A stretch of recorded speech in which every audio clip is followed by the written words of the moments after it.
Happy Mother's Day. When I think of her, it is the ultimate world around me with no other options. I imbibed, learned, gathered my mass, knowledge, and everything from her. Don't you think you have to show some gratitude to the one who happened to be your creator and to sustain you and keep you up at par with other living organisms? But it looks like she has been forgotten and discarded, as though it is not our responsibility to take care of her for our own well being.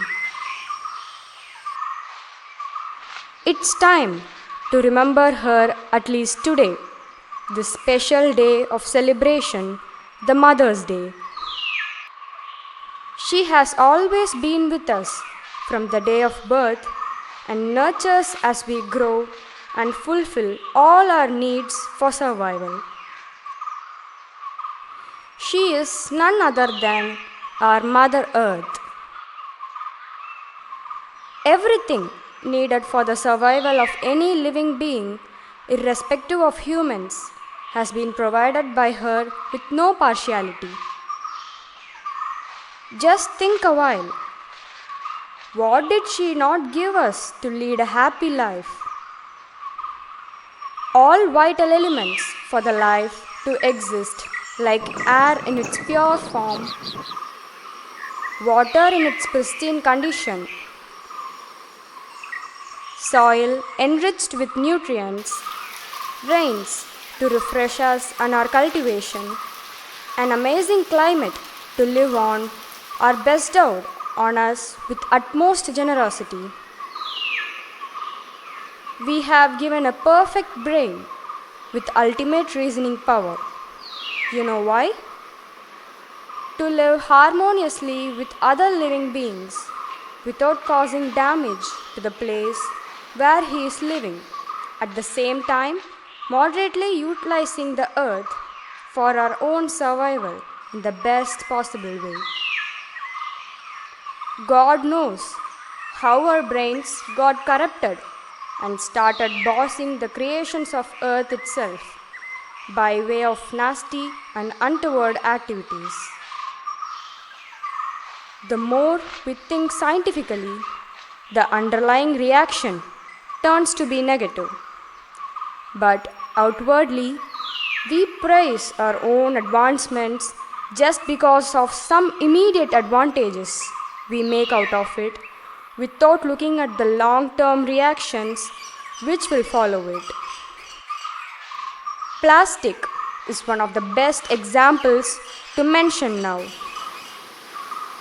Because of its myriads of utilities which went on, until we recently discovered that it has started boomeranging on us. Disintegration of plastic waste, which we dumped on Mother Earth, has become colossal heaps, which has become impossible to control or recycle in any way.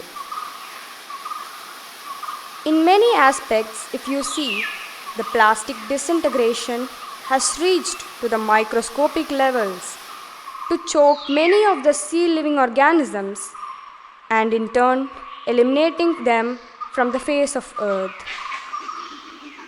Our realization came late, and by that time the damage has already been done, and now running from pillar to post to revert such situations is too far to reach.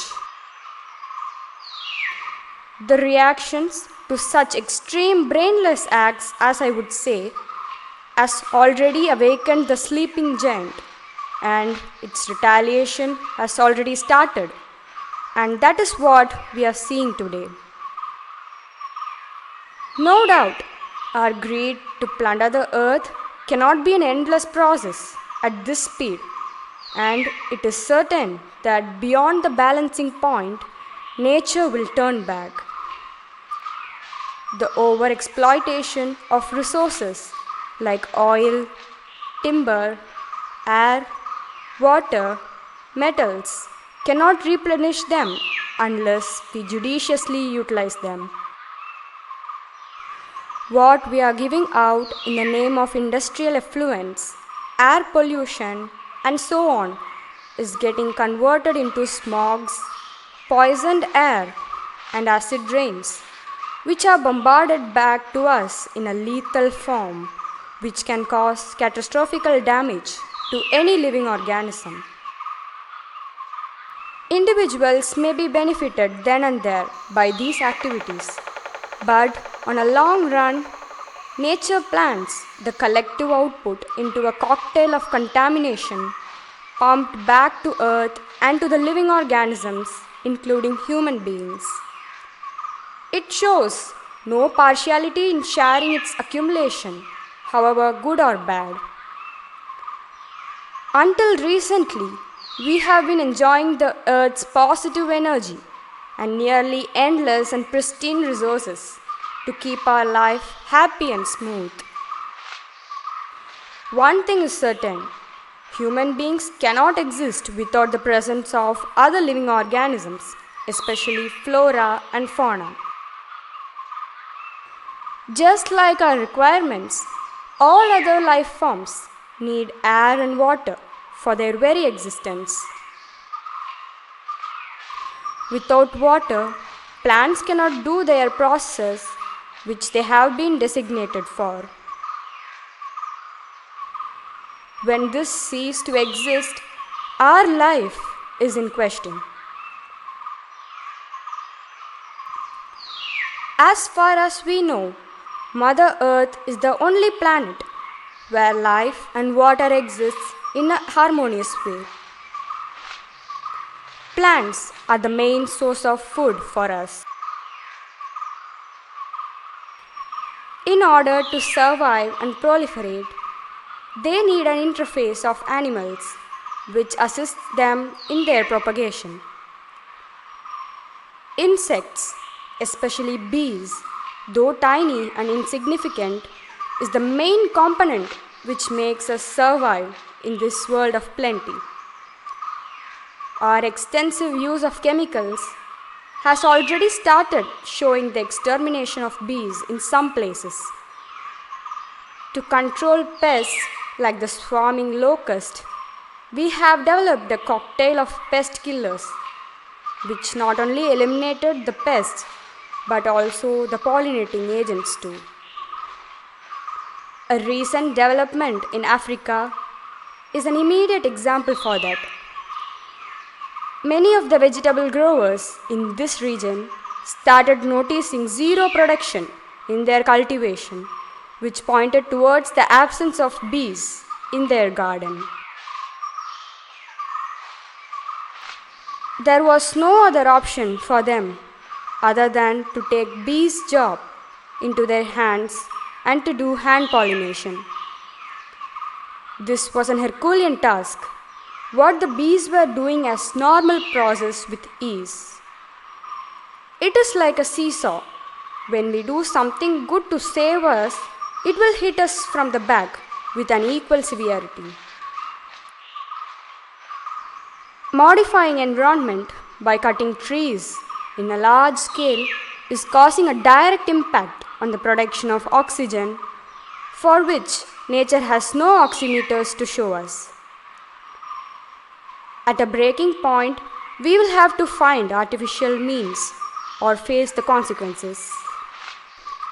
Every tree cut and gone is as good as an oxygen factory demolished. The days are not far. We will have to plant oxygen cylinders in every house to remain living. Nature has endowed us with endless source of oxygen and water in their purest form. Forests through which many of these water resources that trickles down were once so pure and could be consumed straight away without no adverse effects on health. The advent of tea plantations and cultivations in the mountain ranges put a beginning to the pollution of water bodies. The intensity of the contamination increased with an increase in greed to produce more. Relentless use of pesticide to keep away insects from attacking the crops resulted in consuming the poison ourselves. What a pity. It's high time we come into negotiations with nature to reduce the intensity of retaliation. This will automatically happen when our move becomes right. It is a collective effort of the human community which is to be blamed for this. What I strictly feel is that no other organism has part in damaging nature. But unfortunately, they are falling victim to human atrocities for no fault of theirs. I feel this small video is my heartfelt tribute to her with a great respect and gratitude, with a little hope of going in tune with nature for a blissful living to every life on earth in future. Happy Mother's Day. Thank you for watching. Do subscribe.